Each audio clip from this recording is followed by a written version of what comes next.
Welcome life science learners back from the break. Trust that you're excited. We're revising genetics. We've looked at how to solve some genetic problems using a genetic diagram. Let's look at some pedigree diagrams and look at how we interpret these in this segment. Let me remind you that a pedigree diagram is essentially a family tree that shows you how a specific characteristic is passed on from one generation to the next. And these are important tools in understanding what are the possibilities of the next generation inheriting a characteristic when two individuals are crossed. So let's look at some of these genetic diagrams illustrated as what we call pedigree charts. Let's get straight into that concept. So again, a pedigree chart, as I mentioned, is a chart that shows the presence or absence of a trait within a family across generations. It's important that let's understand what these symbols represent. So often we have a key that says that circles represent the females in a population, the squares represent the males. When we have a line connecting the individuals, we say that that is a marriage line, or in the context of animal, it's a cross that happens. So that would be a line that indicates individuals being crossed, and a vertical line connecting two individuals together that projects down indicates the possible offsprings that are produced. This line that's horizontal and that connects individuals, so I often refer to this as the T, the upside down T, and that indicates the siblings that are produced or the different offsprings. And when we illustrate numbers along this side of the diagram or on either the left and right hand side, these indicate the generation numbers. So this diagram can be interpreted as a cross between a male and a female that produced two offsprings, and these offsprings were a male offspring and a female offspring. There were two generations, and that's how we interpret a pedigree chart. However, it's not that simple.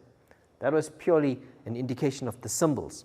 Now let's try and understand and apply that in the context of some genetic problems. So let's read through this.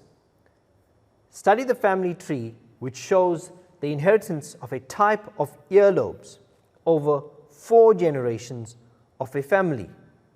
In humans, free earlobes is a dominant trait over attached earlobes.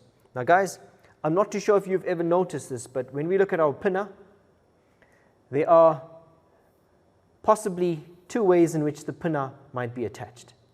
And if you look at individuals, maybe someone sitting around you, you will notice that in some individuals the pinna is free. In mine, if you look closer, it's slightly free. In other individuals, you'll find that the pinna is attached to the kind of the cheekbone here. And so we say that that is fused. So there is a difference between a fused and a free pinna. So again, here we're looking at fused earlobes and free earlobes, noticing that the dominant is the free, so we say that capital F is for free, and the fused in this case would be the small f. And guys, again, it is important that if you are used to writing your alphabets, the capitals and the small letters similar, try and differentiate them clearly by indicating larger meaning dominant alphabets and smaller alphabets meaning the recessive alphabet, especially with letters like S, where some of us tend to write our S's similar. And so if you want to differentiate between a dominant and a recessive, try and be very meticulous in that description. So even when we use the letter T, some of us tend to write a small t using that, and that's quite clear that it is recessive. So be careful as to how you illustrate your F's, and I've indicated my F clearly with a little cursive or a clearly indicated smaller f. So here's the diagram, and again, let's understand that in a pedigree diagram, it can be very confusing. You've got to first establish what are the genotypes of the individuals. And so I often help my learners remember that there are many clues in a pedigree chart. We've got to find the clues and use these clues to work either to the next generation or backwards a generation. So again, I want to remind us that F is free, and that's the dominant, and small f is fused, and that's the recessive trait. If we were to illustrate the possible genotypes, There are 3 possible genotypes that we always look at, and that's the only genotype for fused. And this means in the context of this chart, let's look at the key. So males with attached earlobes are unshaded. Males with free earlobes are shaded. So this means that free would be capital, capital, or capital small. So these are the possibilities. We know that the free earlobes have to be these. And so when we look at this illustration, it's important that when we go through this, we identify the free earlobes as being the dominant trait, and we allocate these individuals a capital letter F. And I often do that quickly before I get into unpacking the possibilities in this cross. So as you would see, I've allocated all the individuals having the dominant trait a capital letter. What's also important to realize is that the attached earlobes are the recessive trait, and these can only be the individuals that have a homozygous recessive combination. And so guys, this means that these individuals have to have 2 recessive alleles. And so all of these individuals that are unshaded in this case have 2 recessive alleles. And I'm going to very quickly do that and illustrate that for you. Guys, I know that this is confusing you because conventionally in textbooks, often individuals that are affected, we tend to show them with the shade. Unfortunately, because of the way we present our slides, we've got to change the color of individuals, and hence you're seeing a color that normally is non-shaded, shaded in this. Again, it's a principle that we need to recognize. So as you look at this diagram, you can clearly see that I've gone through and I've illustrated these individuals that have genotypes that are homozygous recessive, as well as individuals that are clearly dominant. So let's unpack this question by going into the rest of it.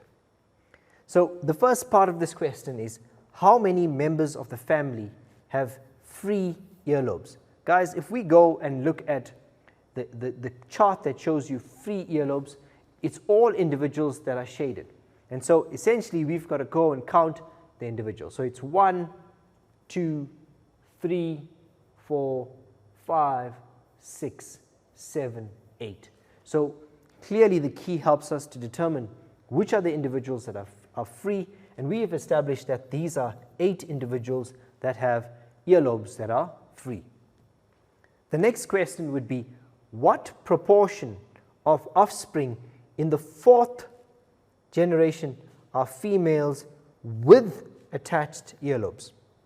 Now let's go and count the generations. So that's the 1st generation, the 2nd generation, the 3rd generation, and the 4th generation. So we've got to determine in the 4th generation what is the proportion of females with attached earlobes. So if we look at the 4th generation, we've got 1 female here, we've got another female. So we've got 2 females, and of the 2, one of them has what we refer to as the attached earlobe. So this individual here has the attached earlobe. So simply put into a ratio, of the 2, there's 1 out of the 2. So we can say that there's 50% of them that have a attached earlobe. So guys, that's a very quick illustration of a pedigree chart and how we interpret that. I think we're going to have another opportunity to go through and unpack more pedigree charts, but you need a break. Let's have a little comfort break, and I'll see you in a bit.